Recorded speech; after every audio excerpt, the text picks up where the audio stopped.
মহবুল, কাকা ফোন করেছিল, গাড়ি এসছে কলালিতে, যা। আমি যেতে পারবো না, আমার কিছু কাজ আছে। তোর আবার এখন কি কাজ আছে? আমাকে এখন বাজার যেতে হবে জামা কাপড় কিনতে। এখন কি বাজার যাওয়ার টাইম? এখন কাজের টাইম। কাকা ফোন করেছিল, যা তাড়াতাড়ি। মাস হলো বিয়ে হওয়া, কালকে বউ বাপের বাড়ি যাবে, তাই আজ বাজার করতে হবে। আমি ওইসব মাঠে ঘাটে যেতে পারবো না, তুমি বড় ভাই তুমি যাও। কিসের বড় ভাই? তোর বড় ভাই বলতে লজ্জা লাগছে না? তোর হচ্ছে 18 বছর বয়স, কাকা তোর বিয়ে দিয়ে দিল। আর আমার 25 বছর হয়ে গেল, তাও বিয়ে দিল না। কাকাকে বিহির কথা বললেই বলবে তুই কাজ কাম করিস নি, বিহি কিসের? আর তোর বিয়ে দিয়ে দিল, বিশাল বড় চাকরি করিস। কাকা তো আমার বড় ছেলে মানেই না। বড় ছেলে মানলে এরকম চোখে দেখতক না। আর যদি বড় ছেলের মতন দেখতো তাহলে তোর আগে বিয়ে দিতক না। কাকা তো তোকে একটা কাজও করতে দেয় না, সবসময় আমাকে বলে মাঠে যা মাঠে যা। এই জন্য আজ আমার এই অবস্থা।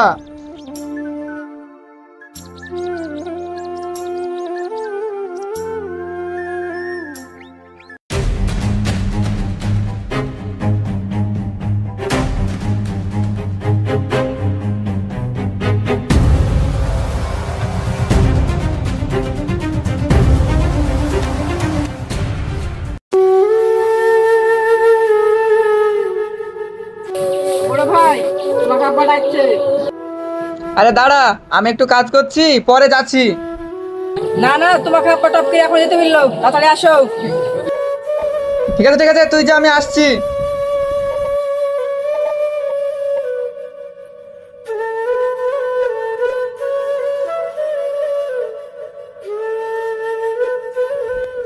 কাকা আবার এখন কি বলছে, যাই দেখে আসি।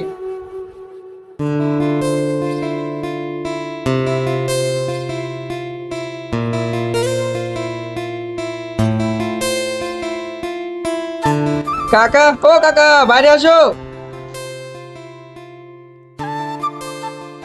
কি ব্যাপার রে, তুই মহবুলকে কি বলেছিস? কই কি বলেছি? মহুলকে একটু কাজ করতে বলেছি।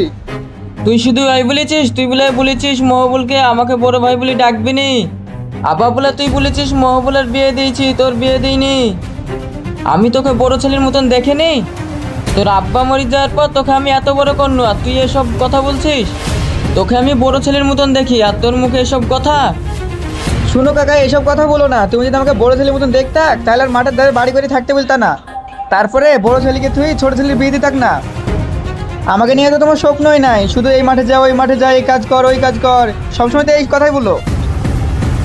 তাই নাকি? আজ এত বড় করে তোর মুখে এই কথা শুনতে হয়েছে? ওই নামেই বড় করেছো, কাজে আর না। তুই যা মন যায় তাই করি বেড়েগা, তোকে কিছু বলবো না, তোর এই বাড়িতে জায়গা নাই। ছোটবেলায় বাবা মারা যাওয়ার পরে মা নানুর বাড়ি চলে যায়। তারপরে নানু মায়ের বিয়ে দিয়ে দেয়। আর আমি রয়ে গেলাম বাপের ভাই মির্জাফরের কাছে। কি বলবো রে শাহজাহান, আব্বার একটা শেষ স্মৃতি ছিল ওই বাড়িটা, সেটাও কাকা ভেঙে মহবুলের ঘরে দিয়ে দিল। আব্বা মারা যাওয়ার পরে ওই ঘরে আমি আর মা থাকতাম। তারপরে মাও বিয়ে করে নিল। তারপরে আমিও ওই বাড়িতে আর থাকলাম না।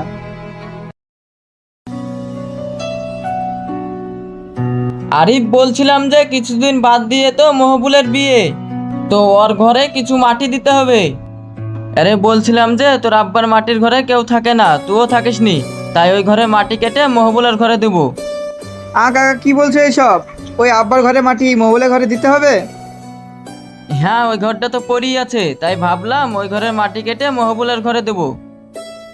ওই ঘরের মাটি কি দিতে হবে? ওটা হচ্ছে আব্বার স্মৃতি।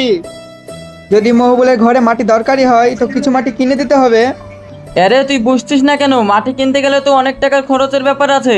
আব্বা মহবুলের বিয়ে দিচ্ছি, অনেক টাকা খরচ হবে, তার চেয়ে ভালো হবে ওই ঘরের মাটিটা কেটে মহবুলের ঘরে দেওয়া। ওই একটাই তো বাড়ি আছে আব্বার স্মৃতি হয়ে, ওই ঘরে মাটি কি কেটে দিতে হবে? ওইসব স্মৃতিমিতি বাদ দে, ওইসব স্মৃতিমিতি যতই রাখবি ততই কষ্ট পাবি। তার চেয়ে ভালো হবে ওই ঘরের মাটিটা কেটে মহবুলের ঘরে দেওয়া। তাহলে কালকে একজন খেলিবি আর তুই থাকবি, দিয়ে ওই ঘরে মাটি গেলা কেটে মহবুলের ঘরে দিয়ে দিবি। আরে চাচা, কালকে মহবুলকে শুধু থাকতে বলো। না না, ও এখন থাকতে পারবে না, ওর এখন মেলা কাজ। দুদিন পর বিয়ে, মেলা জায়গায় যেতে হবে সবাইকে নিমন্ত্রণ করতে। তুই থেকে কাজটা করে দিবি, ও থাকতে পারবে না।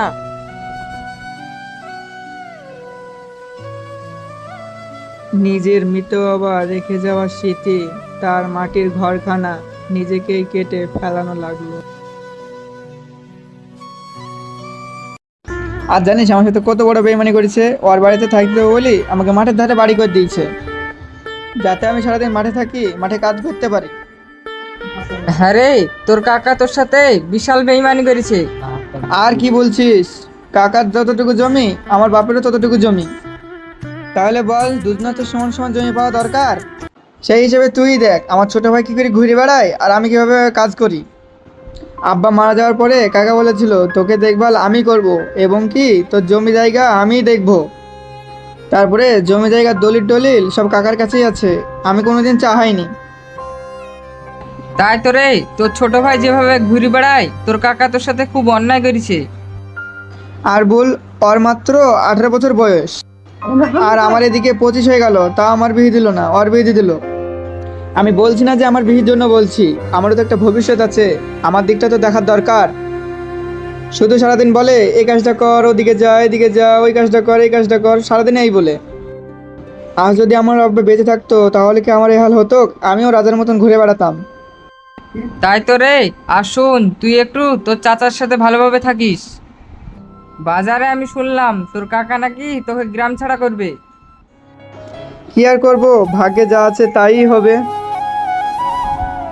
ঠিক আছে, ভালোভাবে থাকিস, আমি এখন উঠলাম। কেউ স্বার্থর টানে, কেউ বাধ্য হয়ে। নিজের মানুষগুলো মানুষ আর অন্যের মানুষগুলো অমানুষ। সমাজ থেকে এই নীতি প্রথাগুলো জানি না কবে মুছে যাবে।